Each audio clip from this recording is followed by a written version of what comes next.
I finally chose someone who understands success. Then you should be certain of what you're choosing. Ethan, I didn't know I made a mistake. Vanessa, you made your choice. Is there anything left between us? Some things don't need fixing, they need ending. At the anniversary gala, Vanessa Cole lifted her champagne glass beside Graham Mercer, her husband's wealthy best friend, and announced that she had finally found a man who understood success.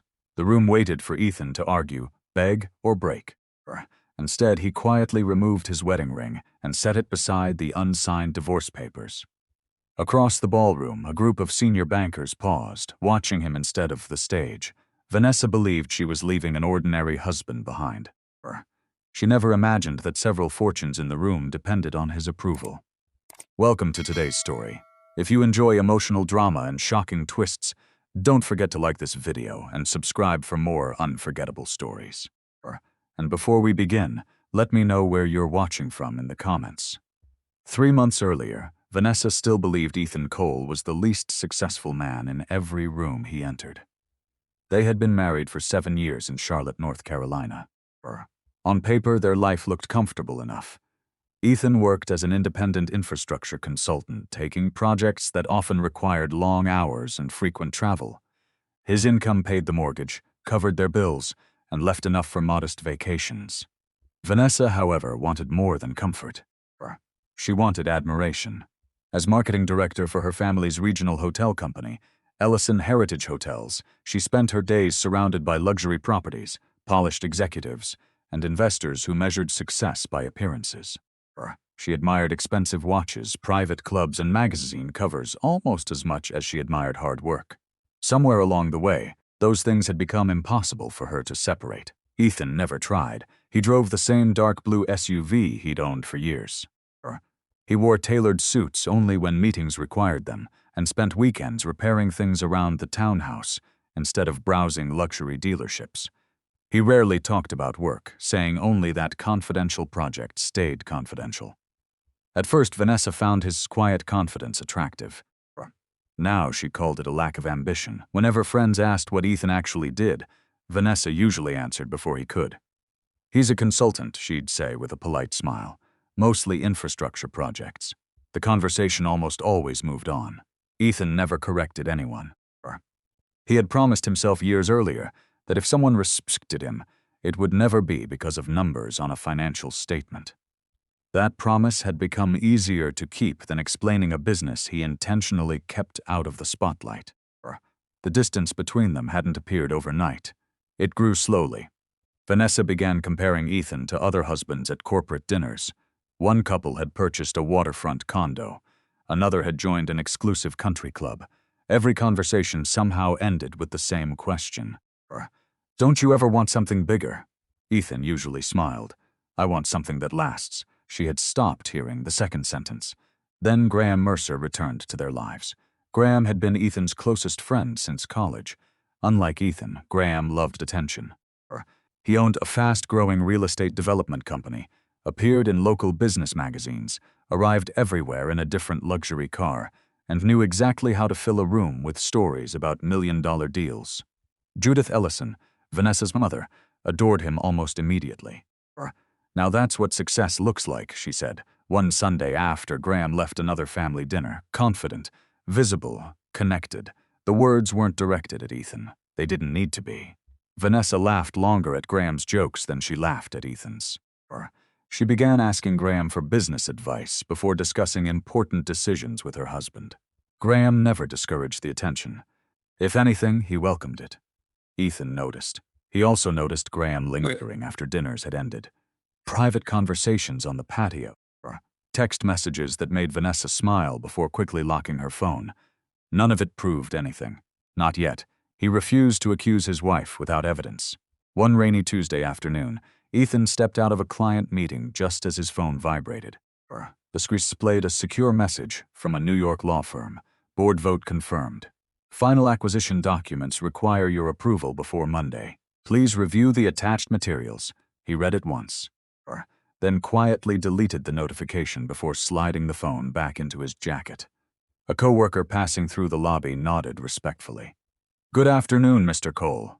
Ethan returned the greeting, as though nothing unusual had happened. When he arrived home that evening, Vanessa barely looked up from her tablet. "Graham thinks our company should expand into Florida," she said. "He says real winners know when to take risks."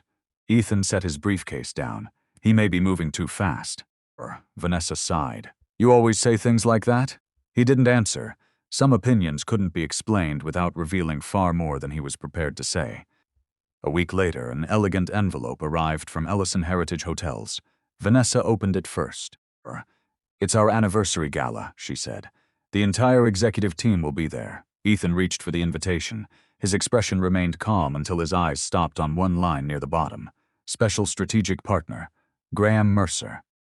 His fingers tightened almost imperceptibly around the heavy cardstock. No one at Ellison Heritage Hotels had the authority to give Graham that title. Ethan kept his eyes on the invitation long after Vanessa had walked into the kitchen. The word strategic partner.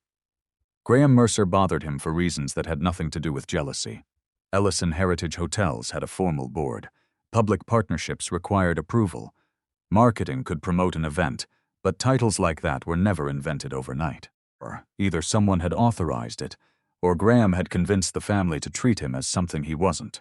Vanessa returned carrying 2 glasses of wine. "Isn't it exciting?" she asked.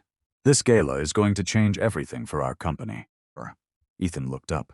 "Who approved Graham's role?" She shrugged. "My mother loves that Dia. Dad didn't object. Graham has connections.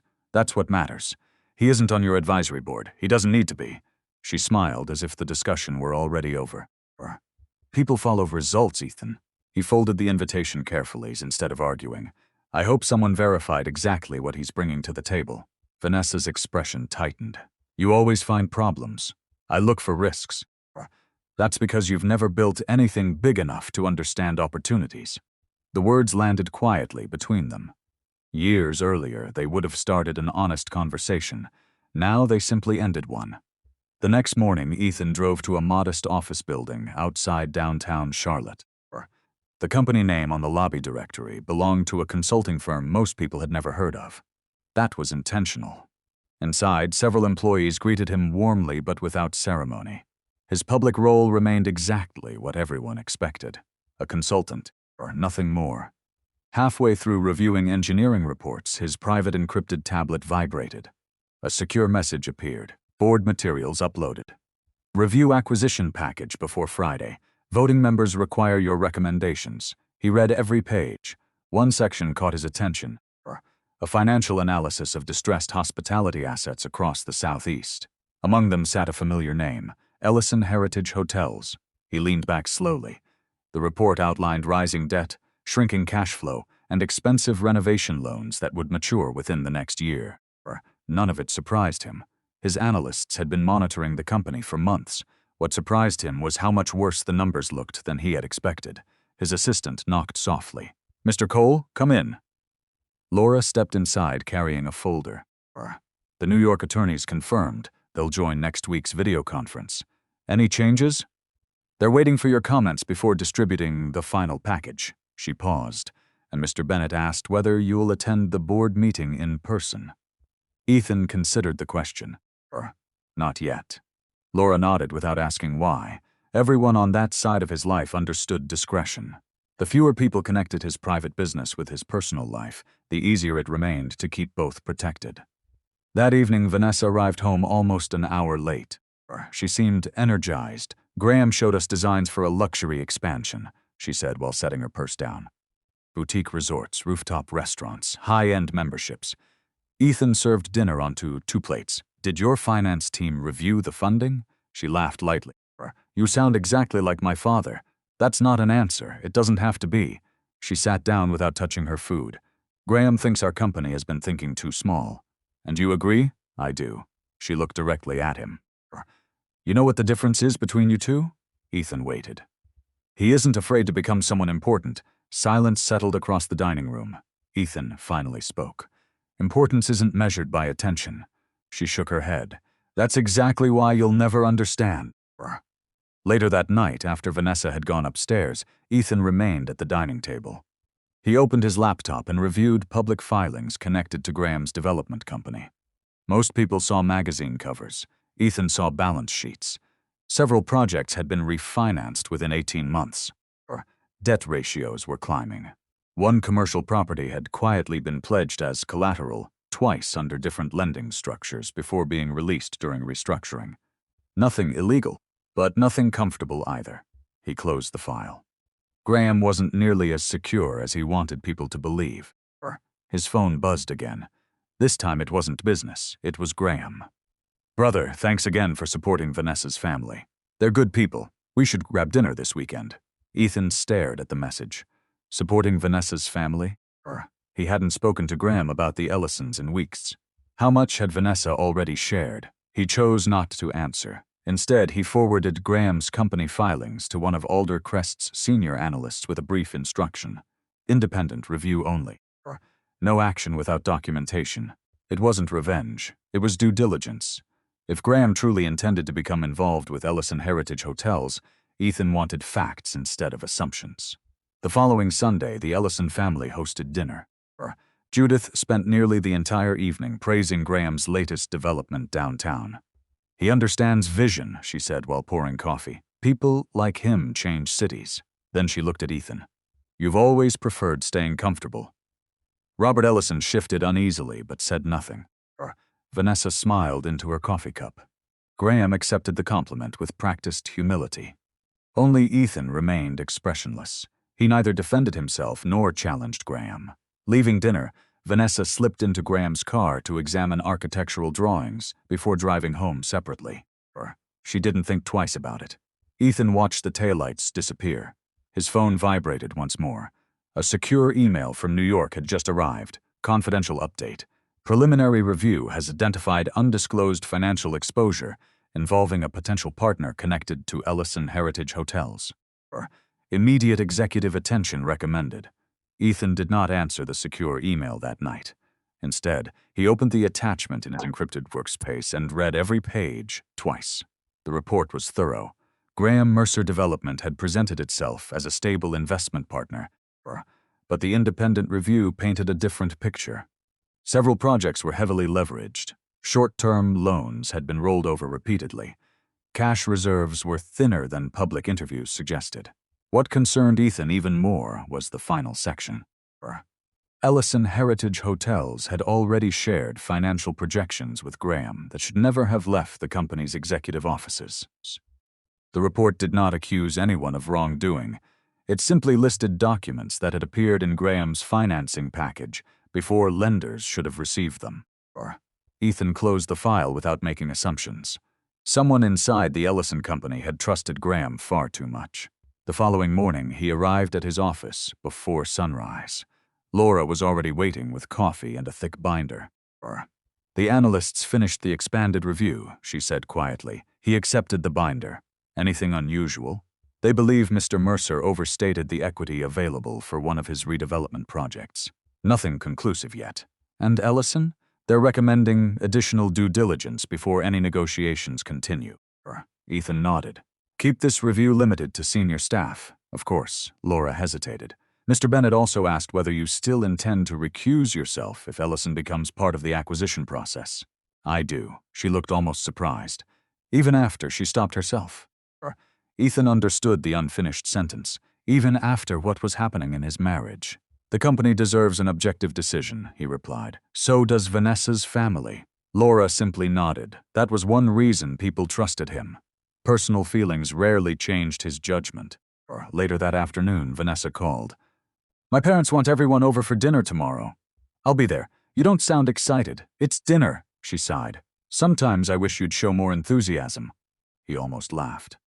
He had spent 7 years showing up for every family event, every fundraiser, every holiday gathering, quietly supporting her career while asking for almost nothing in return. Apparently, consistency had become invisible. Dinner at the Ellison home began pleasantly enough. Robert Ellison discussed renovation schedules for one of the Charleston hotels. Judith talked about the upcoming anniversary gala. Graham arrived 20 minutes late, carrying an expensive bottle of wine and a stack of glossy architectural renderings. The room immediately shifted toward him. "You have to see this," Graham said, spreading drawings across the dining table. "Luxury rooftop suites. private membership lounges. We stop thinking regional and start thinking national. Judith smiled proudly. This is exactly the kind of vision we've been missing. Vanessa leaned closer beside Graham, studying every page. It looks incredible. Robert frowned. It also looks expensive. Big opportunities require bold decisions, Graham answered smoothly. Everyone turned toward Ethan. What do you think? Robert asked. Ethan studied the renderings carefully before speaking. The design is attractive. Graham smiled. I knew you'd appreciate it, but I'd want to review the financing assumptions before committing. The smile disappeared. Judith sighed dramatically. There it is again. What? The hesitation. She looked directly at Vanessa. Your husband sees roadblocks before possibilities. Vanessa gave Ethan an apologetic look that lasted less than a second. Graham has already spoken with investors. Ethan kept his voice calm. Have they issued written commitments? They're interested. Interested isn't financing. An uncomfortable silence settled across the room. Graham finally leaned back in his chair. You've always been cautious, Ethan. I prefer informed decisions. Sometimes people hide behind caution because they're afraid. Ethan met his eyes, and sometimes confidence isn't backed by enough numbers. The conversation ended there. Robert quietly changed the subject. Driving home, Vanessa stared out the passenger window. You embarrassed Graham? I asked reasonable questions. You challenged him in front of my family. I challenged projections. She turned toward him. Why can't you support something bigger for once? He tightened both hands on the steering wheel. Supporting you doesn't mean ignoring financial risks. You always talk like an accountant. I talk like someone who reads contracts. She laughed bitterly. And that's why nobody knows who you are. The words stayed with him long after they reached home. Not because they hurt, because she genuinely believed them. The next afternoon, Ethan received another secure request. This time, it came directly from New York Counsel. Confidential. During forensic review of financing submissions, investigators identified internal Ellison financial schedules originating from a restricted executive server. Source currently unknown. Recommend preserving all related communications before legal interviews begin. Ethan stared at the screen. He immediately opened a secure folder and archived every email, text message, and calendar entry involving Graham's proposed financing discussions that had ever passed through his own devices. He wasn't building a case against Vanessa. He was protecting the truth before memories became arguments. As he locked the folder behind multiple layers of encryption, his personal phone vibrated. A photo message appeared from an unknown number. It showed Graham and Vanessa seated together at a hotel lounge the previous evening, long after the family dinner had ended. Across the bottom of the image was a timestamp, and one line. Thought you deserved to know where your wife went after she left your house. Ethan looked at the photo for a long time before locking his phone. It showed nothing intimate enough to prove an affair by itself. Graham and Vanessa were sitting close together in the lounge of the Grand Crescent Hotel. 2 wine glasses rested between them. Graham leaned toward her, smiling. Vanessa looked relaxed in a way Ethan had not seen in months. The timestamp bothered him more than the picture. She had told him she was driving straight home after dinner. He saved the image in the same encrypted folder where he had archived the financial documents. He refused to build accusations on emotion alone. If his marriage was ending, it would end on facts instead of assumptions. The next morning, Vanessa acted as though nothing had happened. I'm having dinner with the marketing team tonight, she said while gathering her laptop. Ethan simply nodded. I'll probably be late. Drive safely. She paused for a second, almost disappointed that he had not questioned her. You don't want to know where we're going? I trust adults to make their own choices. The answer unsettled her more than an argument would have. After she left, Ethan called the family law attorney, whose name had been recommended months earlier by another executive. By noon, he was sitting in a quiet conference room overlooking downtown Charlotte. Attorney Melissa Grant listened without interrupting. When Ethan finished, she folded her hands. Are you asking whether you should file for divorce? I'm asking how to protect both legal process and personal dignity if my marriage is already collapsing. Melissa appreciated the distinction. The first step is information, not action. She explained North Carolina's separation requirements, the purpose of documenting financial records, and the importance of avoiding emotional decisions that could complicate future negotiations. Then she asked about the prenuptial agreement. Ethan slid a copy across the table. Vanessa had signed it years earlier with independent counsel. The agreement protected premarital business interests while leaving jointly acquired marital property subject to ordinary legal review. Melissa studied several pages. This appears professionally drafted. It was. Has your company changed significantly since then? Ethan smiled faintly. You could say that. She looked up. I don't need details today. I only need to know whether there are confidential business matters that must remain separate from your marriage. There are. Then don't discuss them outside privileged conversations. He nodded. That had already been his intention. When the meeting ended, Melissa offered one final piece of advice. If reconciliation is still possible, don't let legal preparation become revenge. But don't mistake silence for protection either. Ethan thanked her before leaving. Back at his office, another secure package had arrived from New York. The forensic review had expanded. Analysts now believed confidential Ellison Heritage financial schedules had likely been transmitted from an executive account rather than obtained through public filings. No names appeared in the restamps. Ethan closed and turquoised the file. He wanted the truth. He did not want anyone humiliated without proof. Late that afternoon, his phone rang. Robert Ellison. Ethan, do you have a minute? Of course. I wanted your opinion. Ethan waited. Graham proposed refinancing 2 of our hotels through private lenders.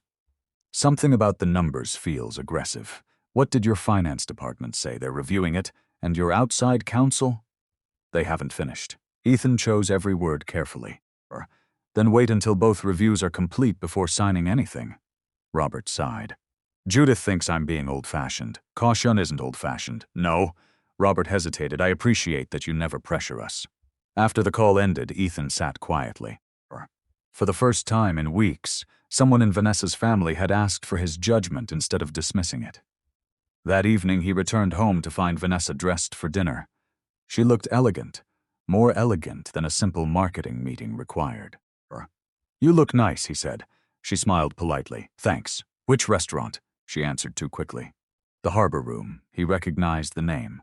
The Harbor Room wasn't where her marketing department usually met. Still, he didn't challenge her. Have a good evening. She searched his face. That's it? What else would you like me to say? She looked away first. After she left, Ethan made himself some coffee and reviewed maintenance reports from one of his public consulting projects. He tried to focus. At 9:30, his phone buzzed. Laura, I'm sorry to bother you after hours. What happened? Our compliance team just forwarded something from the independent investigators. His voice remained steady. I'm listening. They identified a series of calendar invitations between Graham Mercer and someone inside Ellison Heritage. Can they identify who? Not yet. Laura paused. But tomorrow they're requesting voluntary interviews with anyone connected to the financing discussions. Ethan thanked her and ended the call. Less than a minute later, another notification appeared. This time it wasn't from New York, it was from Vanessa. Don't wait up. The meeting ran longer than expected.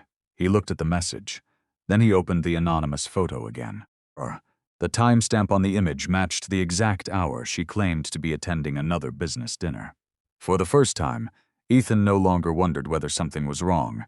He wondered how long she had been lying. Ethan slept only a few hours. By morning, the anonymous photo and Vanessa's late-night message had settled into something heavier than suspicion. They had become a pattern. He still refused to accuse her without certainty, but he also refused to ignore what was unfolding in front of him. When he arrived at his office, Laura was waiting outside his conference room. The compliance interviews begin this afternoon, she said.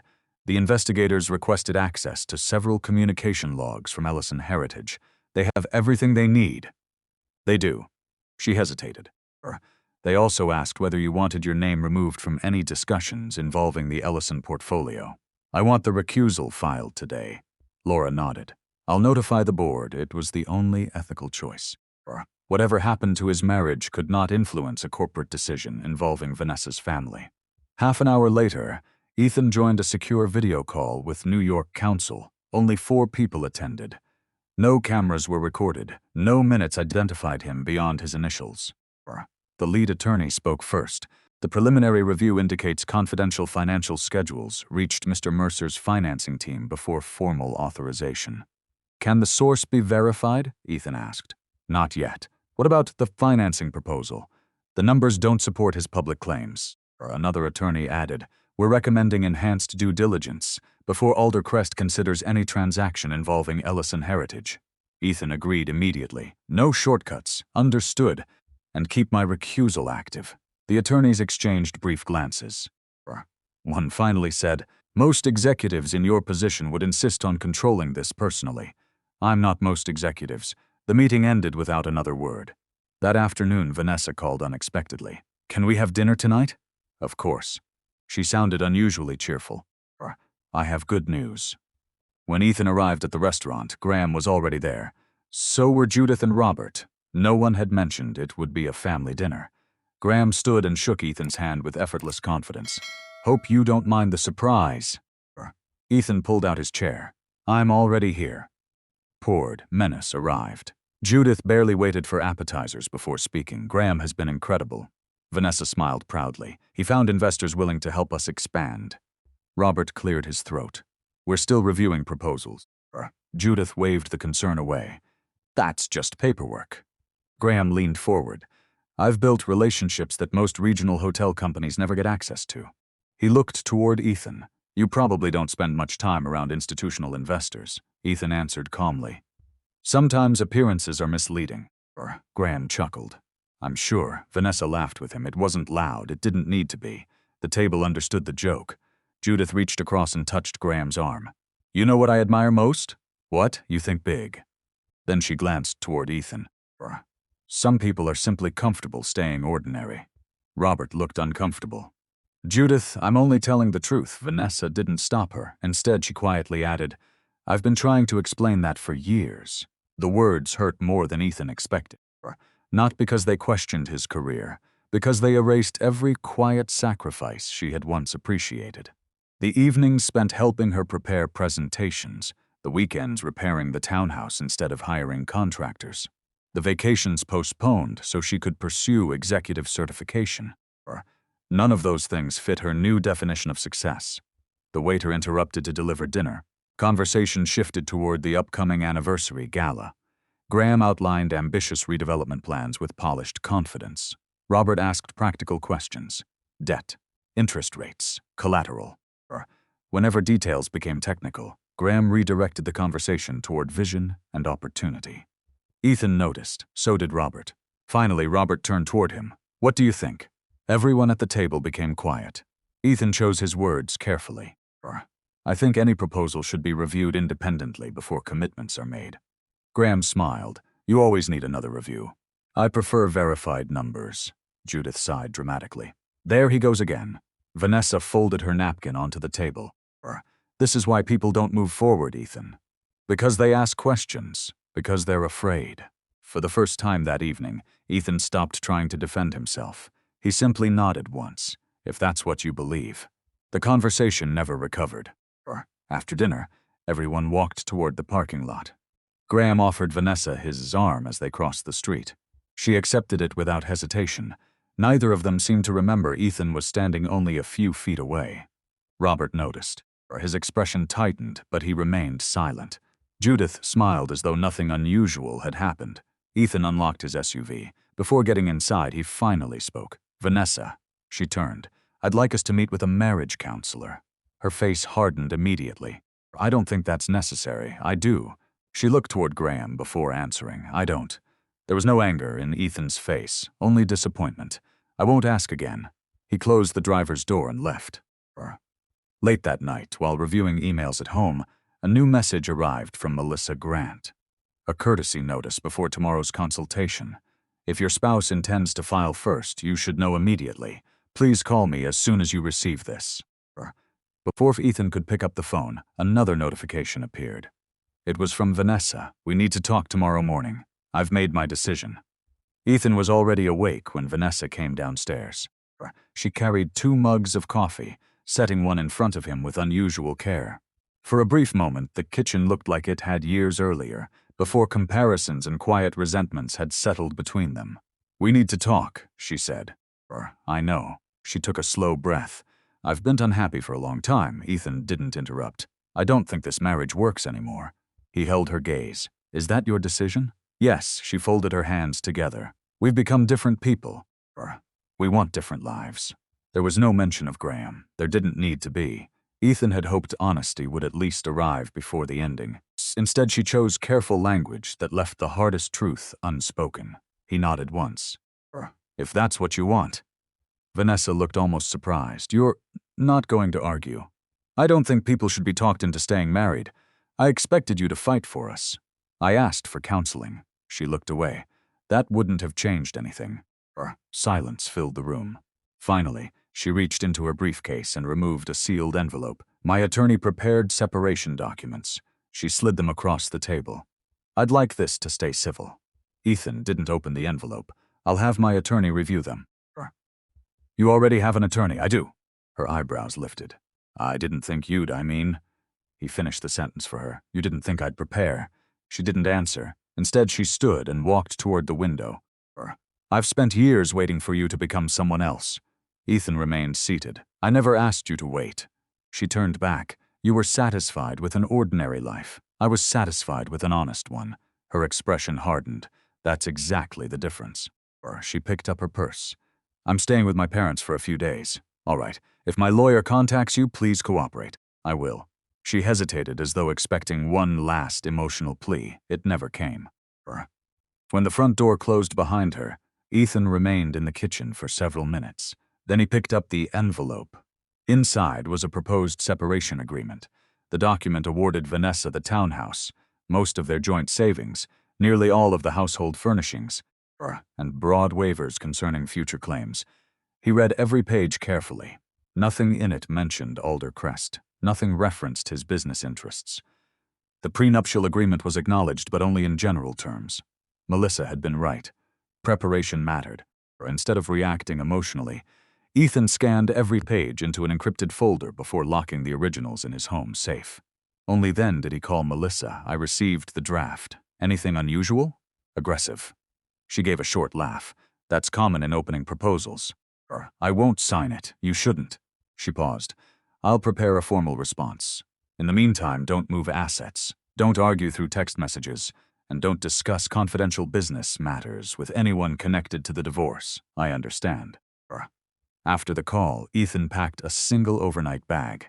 Not because anyone had forced him out. Because distance would prevent unnecessary conflict. He gathered personal documents, family photographs, his laptop, and several folders containing business records that had never been stored in shared spaces. Everything else stayed exactly where it was. By early afternoon, he was working from a furnished corporate apartment leased under one of his consulting arrangements. Few people knew the apartment belonged to a subsidiary connected to Alder Crest.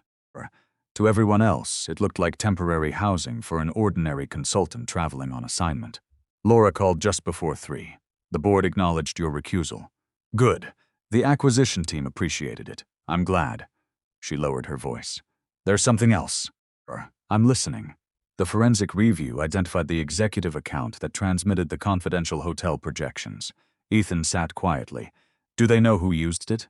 They're verifying login records before making any conclusions. Good. No assumptions. There is one confirmed fact. What is it? The recipient was Graham Mercer. Ethan closed his eyes briefly. The pieces were beginning to fit together, not because of anger, because evidence had finally started replacing suspicion. An hour later, Robert Ellison called. His voice sounded unusually tired. Ethan, have you heard from Vanessa today? Yes. She told us she asked for a separation, I know. Robert was silent for several seconds. I'm sorry. You don't owe me an apology. No. His voice grew quieter. But I have the feeling I've missed something important. Before Ethan could answer, another secure notification appeared on his laptop. Priority Board Notice. Emergency review scheduled. Additional findings regarding Ellison Heritage financing require executive attention within 48 hours. The emergency board notice stayed open on Ethan's screen long after Robert ended the call. He understood what it meant. The investigation was no longer focused only on Graham's financing proposal. It had expanded into the integrity of the information that had reached him. If confidential records had been shared improperly, Every decision involving Ellison Heritage Hotels would be examined more carefully. Ethan had no intention of interfering. Within the hour, he joined a secure video conference with Aldercrest's general counsel and 2 members of the compliance committee. The recusal remains in effect, the chair began. You will receive updates because of your executive responsibilities, but you will not participate in any vote involving Ellison Heritage. That's appropriate, Ethan said.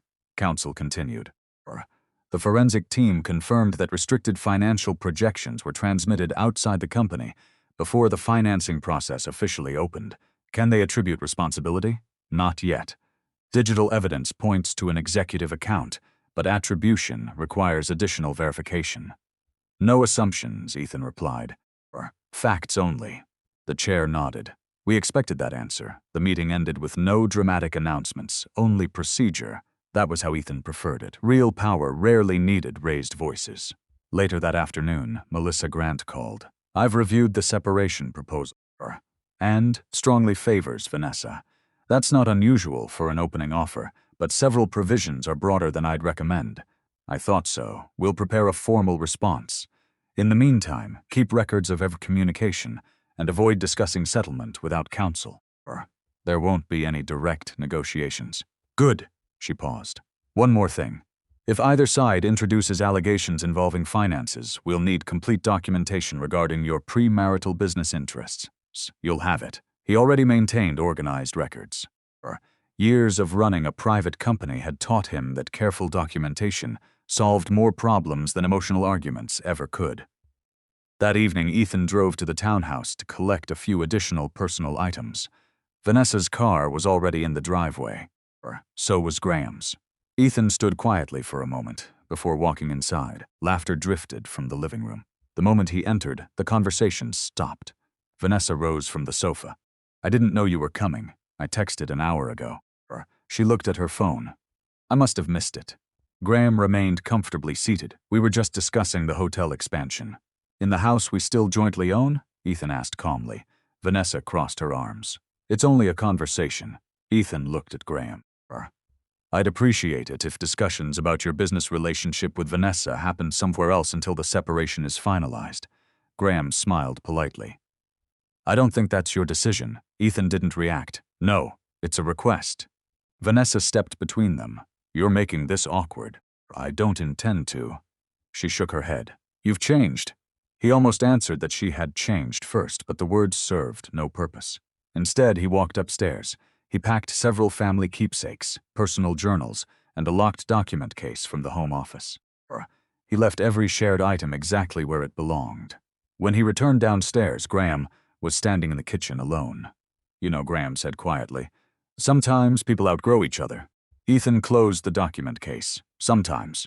You should let Vanessa be happy. I've never tried to stop her. Graham studied him. I expected more of a fight. You expected a different man. For the first time, Graham's confident smile faded slightly. Ethan walked past him without another word. Outside, he placed the document case carefully in his SUV. As he closed the rear door, Robert Ellison called. I need to ask you something. Go ahead. Did you ever tell Vanessa that Graham's financing concerned you? I advised waiting for independent review. Robert exhaled slowly. Because our finance director just informed me that Graham wants us to sign a letter of intent before outside counsel finishes reviewing the numbers. Ethan remained silent for a moment. Don't sign anything until your advisors complete their work. I wasn't planning to. Robert hesitated. I wish more people around me had your patience. After the call ended, Ethan drove away. He didn't notice Vanessa watching from the front window. She interpreted his calm departure exactly as she always had. She believed he was walking away because he had nothing left to fight with. She never imagined he had just secured the only records that truly mattered.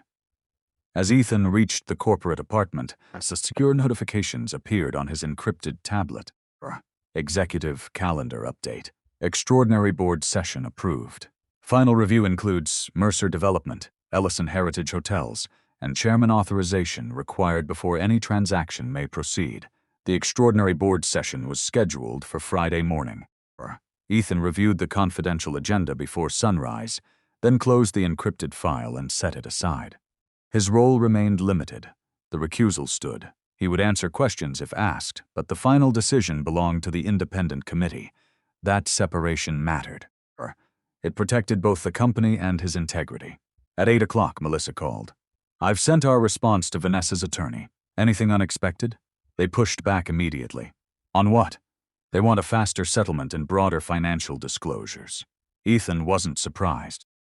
"They'll receive everything the law requires." "And nothing beyond that," Melissa added. "Exactly." She hesitated before ending the call. "I also recommend you avoid any direct conversations about assets. Let attorneys handle those. I plan to." After work, Ethan received an invitation from Robert Ellison. No restaurant, no family gathering, just coffee at Robert's private office inside the flagship hotel. When Ethan arrived, Robert looked exhausted. Several folders covered the conference table. "I appreciate you coming." "You sounded concerned." "I am." Robert removed his glasses. "Our finance department completed its independent review, and they found inconsistencies." He slid a summary across the table. The report contained no accusations, only questions. Projected occupancy rates that exceeded historical trends. Construction costs that appeared understated. Loans that depended on optimistic refinancing assumptions. Graham insists. "These are normal projections," Robert said quietly. "What do your advisors think?" "They recommend slowing everything down." Ethan read only the executive summary before pushing it back. "I think you should follow your advisors." Robert studied him. "You could have said that months ago." "I did. You never explained why. It wasn't my place." Robert leaned back. "You've always respected boundaries." "I try to." The older man sighed.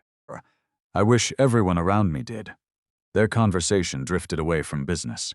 Robert admitted he barely recognized the atmosphere inside his own family anymore. Judith admired confidence over caution. Vanessa had become impatient with anything that looked ordinary. Graham always seemed to have another opportunity waiting. Only now did Robert begin asking himself whether every opportunity came with hidden costs. Before Ethan left, Robert spoke again. "I heard about the separation." Ethan simply nodded. "I'm sorry. So am I." Robert looked directly at him. "For what it's worth, I never doubted your character." Those words meant more than Ethan expected, not because they changed anything, because someone had finally recognized what Vanessa had stopped seeing long ago. That evening, Vanessa unexpectedly called. "I'd like to meet." "What for?" "I think we should talk without attorneys." "I don't." "Ethan, if it's about the separation, Melissa will coordinate." Her voice sharpened. "So that's it?" "No. What then?" "I think conversations work better when both people are honest." Silence filled the line. Finally, she spoke again. "Do you think I've been dishonest? I think you've already made your choices." He ended the call before either of them could say something impossible to take back. For the first time since the separation began, Ethan felt no anger, only clarity. Later that night, Laura arrived at the corporate apartment carrying a sealed envelope. "I normally wouldn't deliver documents, personally. What changed?" She handed him the package. The chairman asked that this remain confidential until tomorrow. Inside was the finalized agenda for the extraordinary board session. Most items matched what Ethan expected. Then he reached the final page. Agenda Item 7. Review and approval of executive leadership succession following Chairman Richard Bennett's announced retirement. Ethan read the line twice. Laura watched him carefully. The announcement wasn't supposed to circulate until next week. It still hasn't. Only 6 people know. He closed the folder. The board has reached a decision. They've reached a recommendation. She stopped herself before saying more. Ethan understood why. Confidentiality mattered. No one outside that room could know who the board intended to recommend, not even most senior executives. As Laura prepared to leave, she paused at the door. "One more thing." "Yes?" Graham Mercer requested observer status for tomorrow's investment presentation. Ethan looked up. Observer status? He believes Mercer Development is about to become one of Aldercrest's largest strategic partners. Laura gave a small, almost unreadable smile. "He has absolutely no idea who's chairing the meeting tomorrow." She left before Ethan could answer. Alone in the apartment, Ethan looked once more at the confidential agenda. He quietly locked it inside the same document case that already held every record, every agreement, and every piece of evidence he had carefully preserved.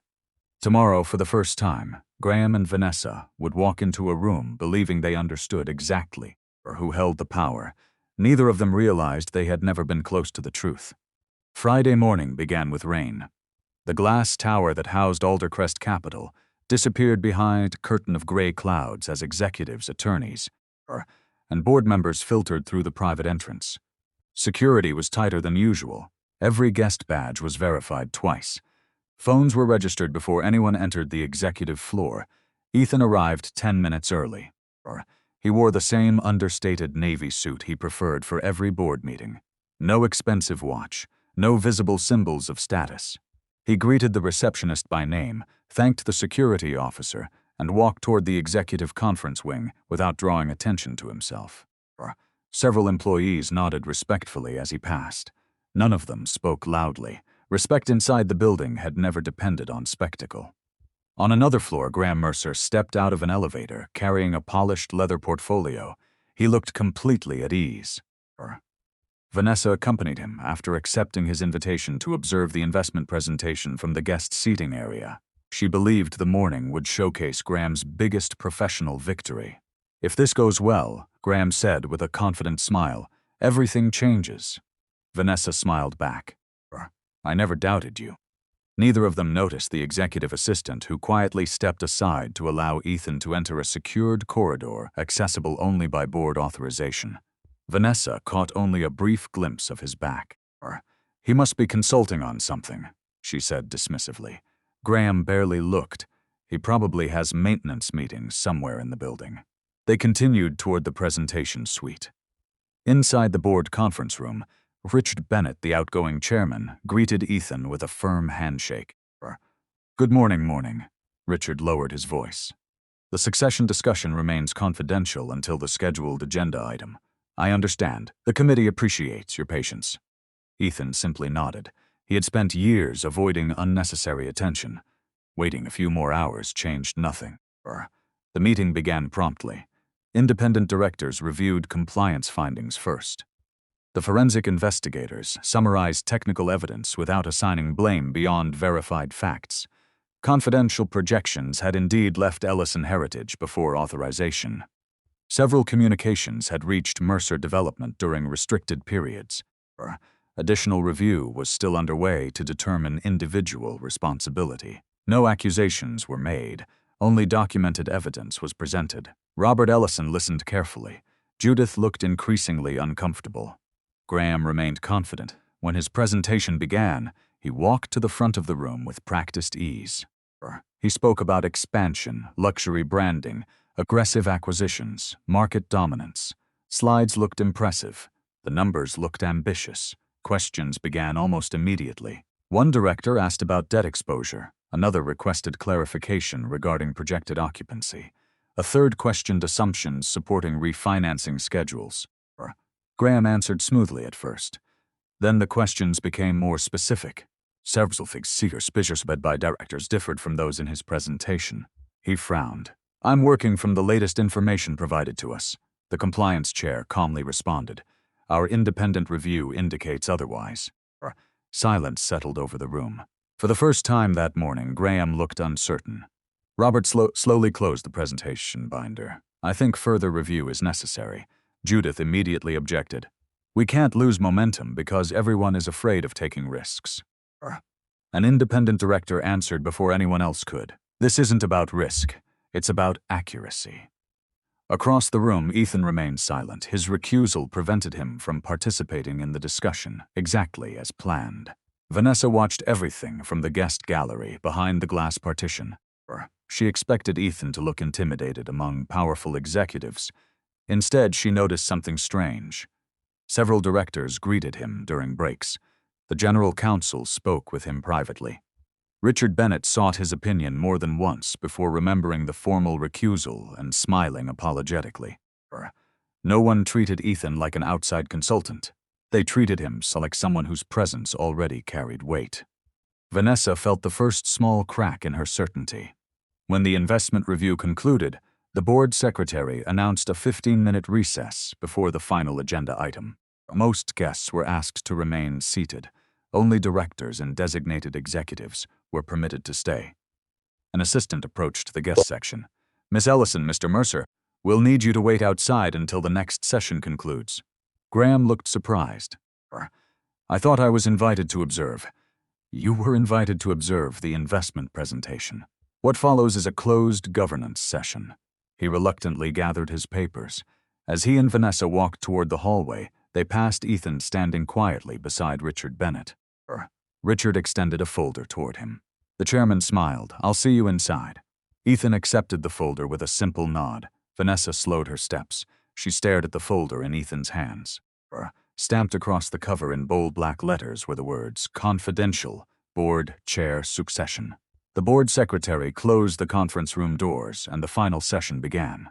Richard Bennett stood first. "Before we address succession, I want to thank everyone for respecting the confidentiality of this process." He turned toward Ethan.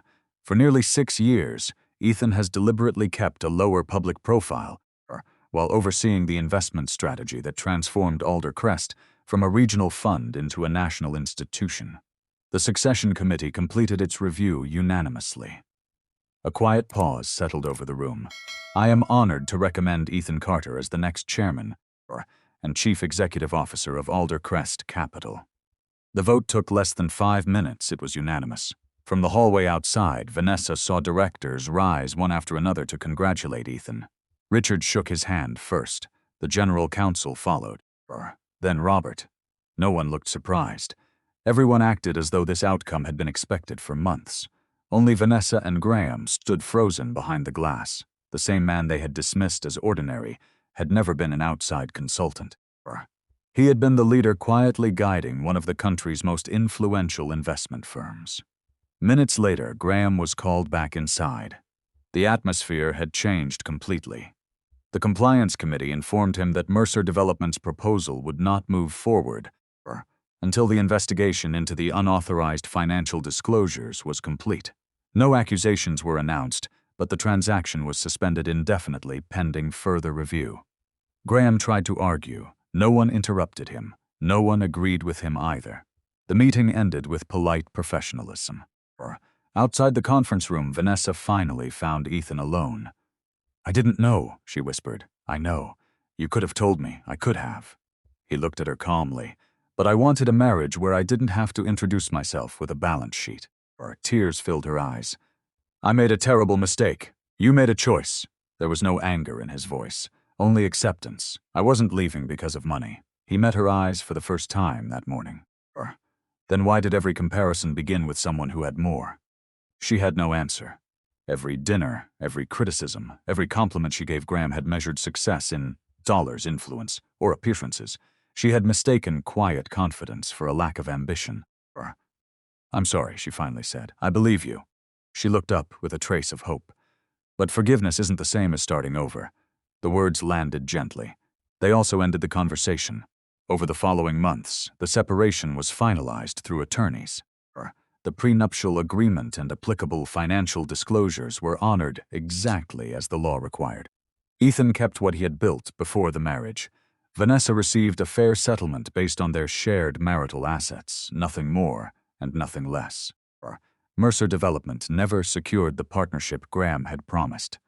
Independent investigations continued, and several investors quietly withdrew while waiting for the outcome. Robert remained chairman of his family business and rebuilt trust through slower, more transparent decisions. Ethan never celebrated his promotion with headlines or extravagant parties. Instead, he expanded Alder Crest Scholarship Foundation, funded workforce housing, and established leadership grants for small business owners who had been overlooked because they lacked connections. His office remained simple. His door stayed open. The title had changed. The man had not. Sometimes the greatest wealth wasn't hidden in a bank account. It was hidden in character that never needed applause. If this ending made you reflect on what truly defines a person's worth, share your thoughts in the comments. And if you enjoy stories about dignity, resilience, and unexpected justice, we'd love to see you again in the next one.